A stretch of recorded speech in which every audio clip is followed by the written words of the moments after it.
What's good, everybody? Welcome back to Joe's Card Stash. We have a tutorial video for you today. I'm going to show you how I photograph sports cards. This is a video I've been meaning to make forever. This is the number one question I get asked is, how do I take the photos that are on my Instagram page? My usual reply is, I'm a professional photographer. I've been making a living shooting photos for over 20 years. I have very expensive camera equipment, very expensive lighting gear. I have a photo studio that I work in. So I'm gonna get good photos. But that being said, up until I started collecting cards again 2 years ago, I hadn't photographed a sports card in my life. So I did have to learn some things, and I have some tips and tricks that I use that I can share with you guys that can hopefully help you take photos of your sports cards. So yeah, that's what this video is gonna be. I have a couple cards I'm gonna shoot, and let's see. The first one is a slabbed card. It's a Luka Doncic rookie. I wanted to do a couple different sports, not just UFC cards. I wanted to do basketball. This applies to any type of sports card. So whether you collect football, basketball, soccer, whatever, Pokemon, the things I'm showing you here can work for any of those cards. So yeah, Luka Doncic, one of my favorite basketball players, PSA 9. And I wanted to do a raw card too. So I have a Movsar Evloev rookie card out of Optic autograph. So we're gonna shoot this one as well. And then after that, we're gonna go outside of the studio. We're gonna go to the loading dock that's right outside of this door. It has a big open area that has lots of natural light coming in. We're gonna photograph these same two cards with an iPhone and natural light, basically what you would probably have at home, to show you that you don't need all this equipment. You can get something very similar just using with what you have at home. And so should be really informative, should be really helpful. Let's get into it. Let's take some pictures. Let's start off with my gear.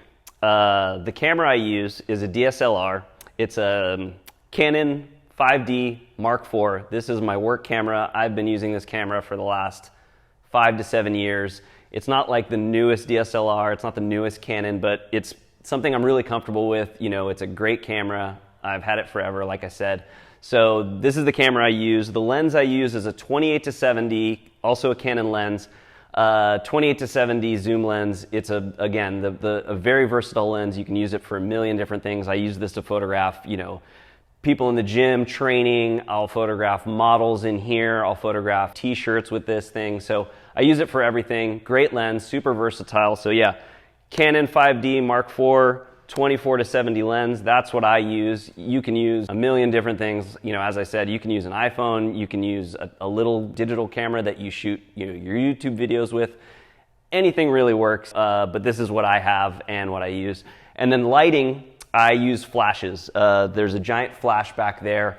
The reason I use flashes is, again, I have it in the photo studio, and flashes are great because they give you a ton of light. Just for a split second, but they just give you a ton of light. And a good general rule in photography is the more light you have, the better. This gives me a ton of light to work with. I can, choose the direction I want to have it come in. Basically, I'm replicating the sun in my photo studio. So that's what I use. I use a big flash. I won't get into the details. If you guys want more details about equipment and f-stops and all that stuff, just hit me up in the comments and I'll get really detailed with you. I don't want to bore everybody with this. But that's my camera. That's my flash. Let's see. Another big piece of equipment that I use, and this is huge for sports cards, is this thing right here. If you can see it. This is called a flag.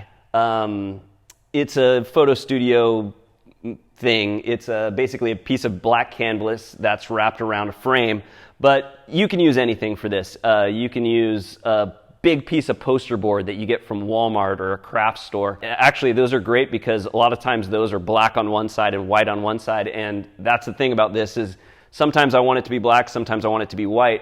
What this does is basically I put this right over the card when I'm shooting it. And so the card is always going to reflect this black thing. So, one of the hardest things with shooting these new cards is they're very reflective, and you can see, the roof, you can see yourself, all that stuff. So the first thing you want to do when you're shooting a card is make sure you're only seeing the card.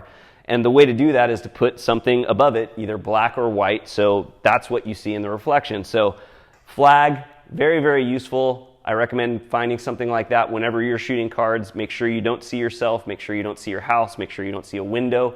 You want to just have either all black or all white right above the card. I guess we'll get into backgrounds now. So probably one of the standout things in my photo, the things I get commented on a lot, is just how colorful the backgrounds are. And there's no big hack here. This was really easy. You just go to a craft store and you buy something like this. These are like little square foam pieces that I got from Michael's, our local craft store. And it comes in a pack of 50, and there's a million different colors. There's even gold and silver. What I try to do is just always use a different color every, Instagram post. And I try to, maybe I'll match the color. Sometimes if it's a purple card, I'll shoot it on purple. Or sometimes if it's purple card, I'll shoot it on orange, just so it pops off the page. And there's just a lot of color.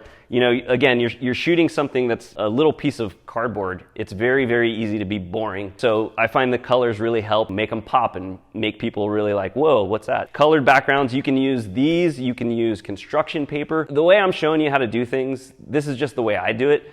You can get as creative as you want. You can use leather, you can use metal, whatever you want. Get creative with your background. May as well, you're just taking pictures of cards. May as well try to make it interesting. So this is what I use. I'm always trying new things too, though, and that's the backgrounds.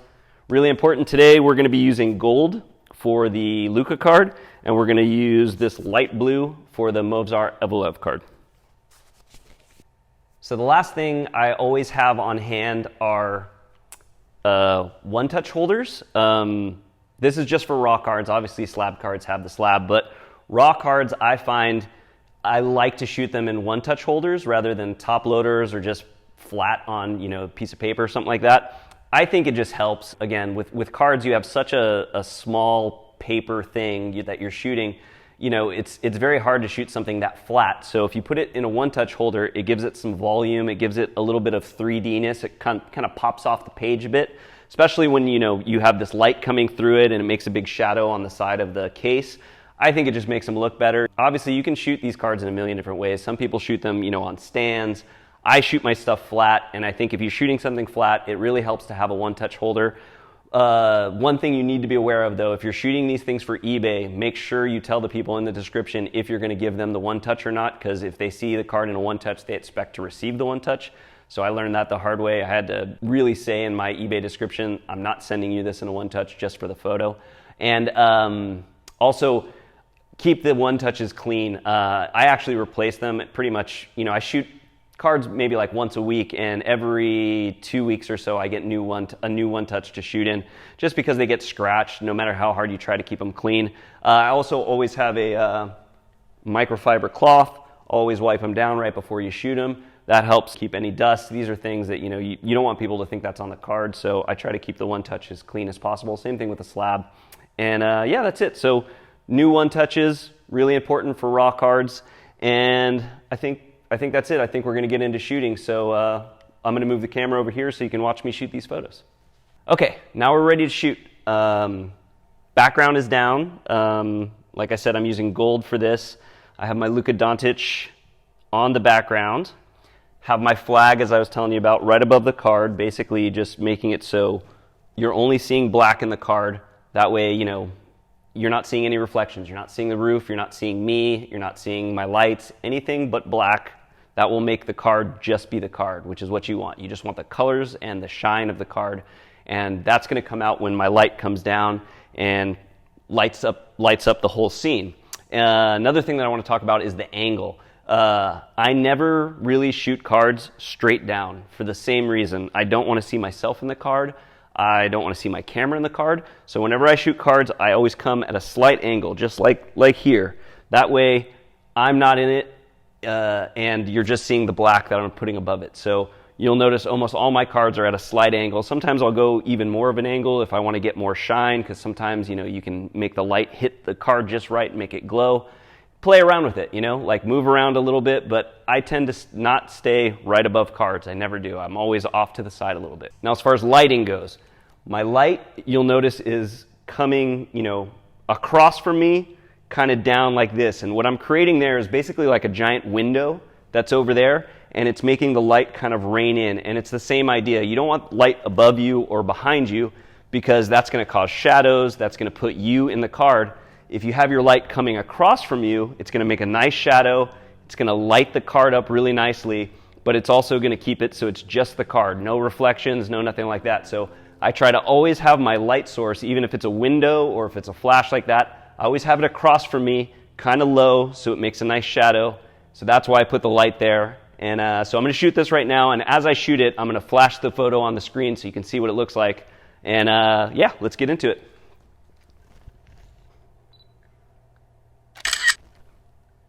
Beautiful. I find it helps to talk to the cards, to tell the cards how to model. Just kidding. One thing you should do, though, always is whenever you're shooting anything, shoot a lot of variations of it. You know, I move around a little bit, I change the focus a little bit, because you don't want to get into, you know, Photoshop or whatever and look at your stuff and they're all out of focus or something like that. So I do a bunch of versions, I change focus, I move around just to have, you know, my bases covered. So I probably shoot each card, you know, just the front 5 or 6 times, just the back 5 or 6 times.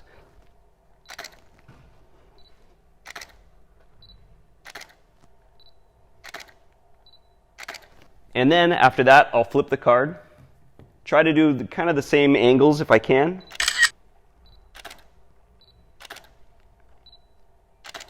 And then if this card isn't serial numbered, but if there's a serial number, I'll go in tight and do a photo of the serial number just to show people, you know, this is the, you know, 75 out of 99, etc.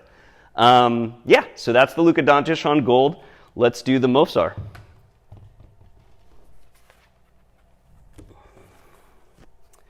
So, like I said, we're going to use a blue for this one. I think this color looks really nice with a red card. And take our Mofsar. I'm going to wipe down the one touch, try to get any dust off of it. Put it down and do it in a very similar way. And kind of get it there. Get my focus. And then just start shooting.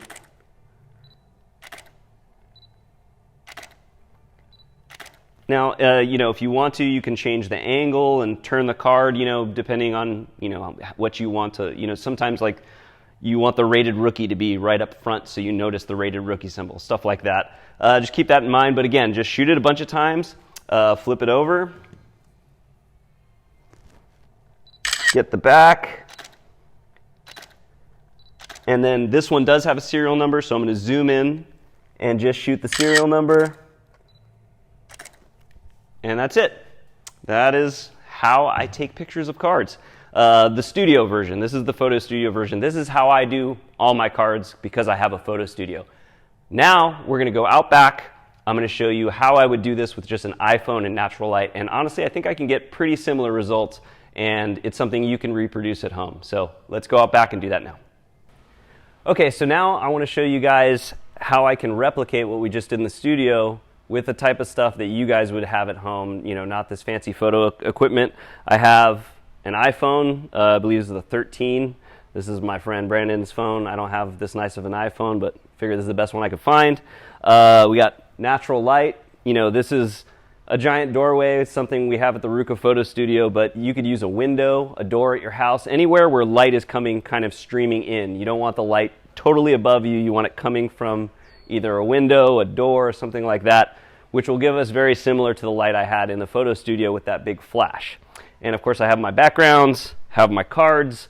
I use a little table. I like being having everything kind of low, so that way, you know, I can kind of get above the cards. And I have this black piece of fabric square thing that I use in the photo studio.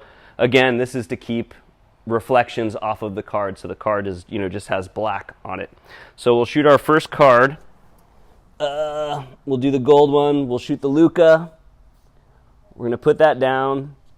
Going to have the light kind of coming in the same way as it was in the photo studio, kind of making a shadow like around here. And now I will get my camera ready, my iPhone. Sorry, I don't use these very often, so it takes me a minute to figure this out.